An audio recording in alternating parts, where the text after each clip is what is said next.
Hey everyone, hope you all are good.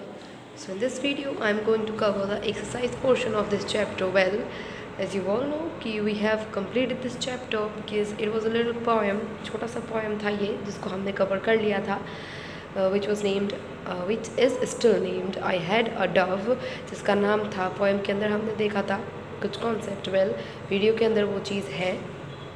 तो yes, let's get started जिसको आज हमको करना है. सो यहाँ पे हम सबसे स्टार्टिंग में जाते हैं through the word meaning. Word meaning हम सबसे पहले देखते हैं कि there are only 2 word meanings जो कि बड़े ही ईजी है. ग्रीव विच मीन्स दुख, alright, feeling sad, feel sad. Oft जो कि ओफन का एक शॉर्ट फॉर्म या फिर लिखने का दूसरा तरीका है. ओफन को ऑफ्ट भी लिखते हैं. ओफन विच मीन्स अक्सर, अक्सर को ही ऑफ्ट भी लिखते हैं. तो ऑफ्ट मीन्स भी अक्सर ही होता है. प्रायः या फिर आप प्रायः भी कह सकते हैं. ऑलराइट, देन आ जाते हैं आपके वर्ड मीनिंग में इतना ही दे के रखा है, but you can add some if you want to, क्योंकि यहाँ पे आई डोंट थिंक वेल इतना ज़्यादा टफ वर्ड्स है. फिर भी if you think so, if you find any difficult word like जैसे कि हम देख सकते हैं. Well let me search you. Grieve, tied, tied which means बंधा हुआ. सिल्कन थ्रेड, सिल्क का धागा, राइट. सिल्कन थ्रेड का अगर आप लिखना चाहें तो लिख सकते हैं which means silken thread. Weaving which means बुनना, ठीक है. और कोई हार्ड वर्ड वैसे कुछ है नहीं. फॉरेस्ट, ये सब छोटे छोटे वर्ड हैं. अलोन, अकेला, ये सब आपको पता है, राइट. पीस, मटर, एंड दैट्स इट. इतने ही वर्ड्स हैं हमारे पास. वेल ये मैं अंडरलाइन किए हुए वर्ड्स आपको बोल रही हूँ. ऑप्शन में ये आपके हैं, ठीक है. If you want to write it then it's all right. अगर नहीं लिखना चाहते तब भी ओके, क्योंकि ये इतने ज़्यादा हार्ड वर्ड्स हैं नहीं, आपके दिमाग में वैसे ही सेट होंगे. ऑलराइट, तो वर्ड मीनिंग में आपके 2 ही हैं जो बता चुकी हूँ ऑलरेडी. ग्रीफ के लिए दुख, ऑफ्ट के लिए अक्सर, प्राय. देन आ जाते हैं क्वेश्चन आंसर पे. Answer the following questions. Questions का आंसर करने बोला है. Pick out the rhyming words. अब स्टार्टिंग में ही आपको राइमिंग वर्ड्स पिक करने के लिए बोला है, ठीक है. राइमिंग वर्ड्स हमें पता है. राइमिंग वर्ड्स क्या होते हैं कि वो वर्ड्स जिसका जो साउंड है, एंडिंग साउंड, वो सेम आए, ठीक है. These all are rhyming words. तो देखते हैं पोएम के अंदर देखना पड़ेगा राइमिंग वर्ड्स के लिए. राइमिंग वर्ड में हम देखते हैं स्टार्टिंग में ही डाइड का राइमिंग वर्ड है टाइड. ग्रीविंग का वीविंग. डाई का वाई. ट्री का मी. पीस का trees.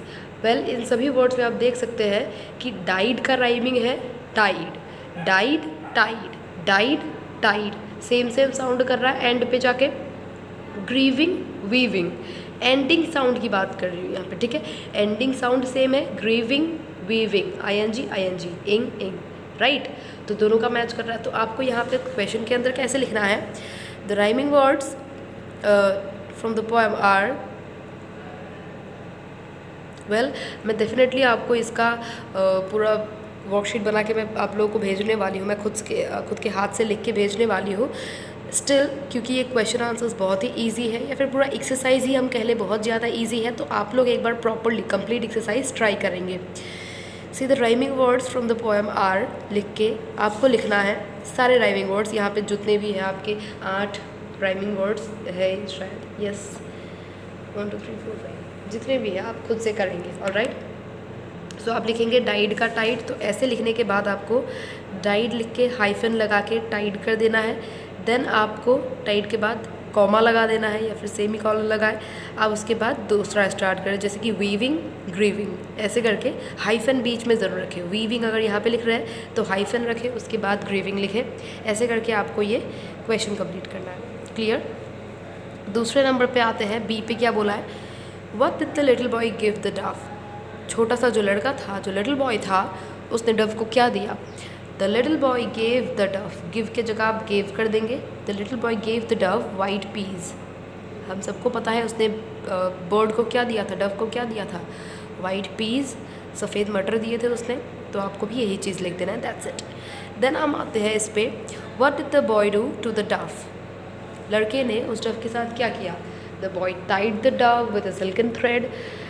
He gave him peas to eat, and he often kissed the doves red feet, इतना ही चीज़ वो करता था, राइट? तो इतना हम लिख देंगे, alright. So why do you think the bird died? आपको क्या लगता है बर्ड क्यों मरा? सो एज वी थिंक और आई थिंक मैं बोलूँगी, तो हम ऐसा बोलेंगे कि I think the bird died because of grieving, right? या फिर आप ऐसा लिख सकते हैं कि the bird died due to grieving. यहाँ पे कुछ है ये शायद, died of it died of grieving because it could not get that freedom, right? इतना ख़त्म करेंगे। Then is it good to keep birds in a cage? Simple सा क्वेश्चन पूछा है, क्या सही है बर्ड्स को केज में रखना, पिंजरे में बंद करके रखना? सो आप डेफिनेटली आंसर देने वाले हैं एज आई ऑल्सो नो कि no, it is not good to keep birds in a cage. Then आते हैं एफ पे, what message does the poem convey? Poem क्या मैसेज आप तक पहुंचाने की, कन्वे करने की कोशिश कर रहा है? So the poem conveys a very brief message of importance of freedom. Importance of freedom बताता है कि जो फ्रीडम है उसकी कितनी ज़्यादा ज़रूरत है। सी, सारी खुशियों के बावजूद भी बिना फ्रीडम के the bird died. Why the bird died? Due to lack of freedom, क्योंकि फ्रीडम नहीं था उसको, राइट? क्योंकि वो बंद था किसी पिंजरे में, वो उसको बांध के रखा हुआ था। Even after getting all the facilities, बिना फ्रीडम के वो मर जाता है। सो हियर यहाँ पे पोएम हमें बताने की कोशिश करता है how this freedom is important to us, right? Next आते हैं जी पे, write 10 sentences on the bird you like the most. ये मैं नहीं बताने वाली, ये अगेन आप खुद करने वाले हैं। आपको 10 सेंटेंसेस लिखने हैं उस बर्ड के बारे में जिसको आप सबसे ज़्यादा पसंद करते हैं। ईदर इट्स अ पैरट और अ डव और अ पिजन और अ पिकॉक, जो भी आपको पसंद हो, आप उसके ऊपर एटलीस्ट 10 सेंटेंसेस लिखेंगे, alright? And you guys are asked और requested to do it by yourself, खुद से करना है आपको। नेक्स्ट आते हैं कुछ राइम स्कीम पे। See, do you know what a rhyme scheme is? Rhyme scheme क्या होता है पता है आपको? पूछा गया है। The rhyme scheme of the first stanza is A B since the last words are. Last words को हम ए बी करके उसको स्कीम करते हुए चलते हैं।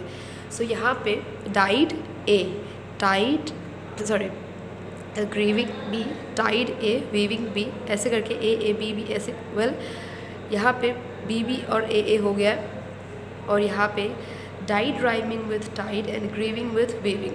Now find the rhyme schemes used in the second stanza. तो आपको यहाँ पे ऐसे सेंटेंस करके लिखना है। आपको सिर्फ ए बी नहीं लिखना है। जैसे यहाँ पे बोला है कि डाइड का राइमिंग हो रहा है टाइड के साथ, ग्रीविंग का राइमिंग कर रहा है वीविंग के साथ, वैसे ही आपको बाकी के भी राइमिंग वर्ड्स ढूंढने हैं पोएम में से। जैसे कि डाई राइम कर रहा है वाई, सॉरी डाई राइम कर रहा है वाई के साथ, तो आपको लिखना है डाई और वाई लेके कि डाई राइम्स विथ वाई, ठीक है? और फिर आप अगला भी लिख देंगे ट्री राइम्स विथ मी। ऐसे करके आपको सेंटेंसेस यहाँ पे फिल करने हैं। वेल, कॉपी में कर लेंगे आप सब कुछ, ठीक है? Yes, that is it.